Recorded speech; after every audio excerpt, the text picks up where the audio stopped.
अस्सलाम वालेकुम फ्रेंड्स। नाम है खदरा। खदरा नाम की मायनी है नर्सरी, पौधा घर। नाम है जुनूबिया।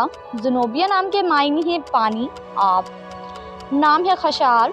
खशार नाम के मायनी है सजी हुई खातून। नाम है दमीना।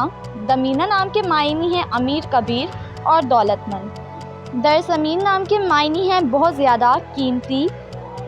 नाम है दारिया। दारिया नाम के मायनी है नेमत और आशना। नाम है दानैन। दानैन नाम के मायनी है शहजादी और रानी। नाम है रावदा। रावदा नाम के मायनी है साथ देने वाली। नाम है रिफ़ा।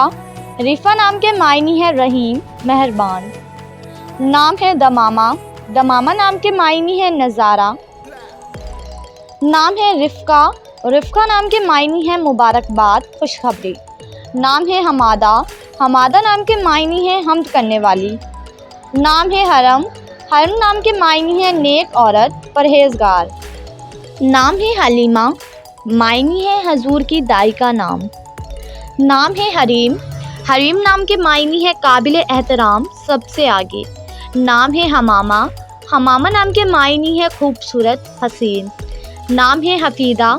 हफीदा नाम के मायनी है महफूज रखने वाली। नाम है हलीफ़ा। हलीफ़ा नाम के मायनी है दोस्त और साथी। नाम है हमायना। हमायना नाम के मायनी है मददगार, साथी। नाम है हनीफ़ा। हनीफ़ा नाम के मायनी है यकीन रखने वाली। नाम है हरीमा। हरीमा नाम के मायनी है पसंदीदा। नाम है सदफ़। सदफ़ नाम के मायनी है मोती, सिप्पी। नाम है हिजाबा। हिजाबा नाम के मायनी है ख्याल रखने वाली। नाम है हमीज़ा। हमीज़ा नाम के मायनी है समझदार और ज़हीन।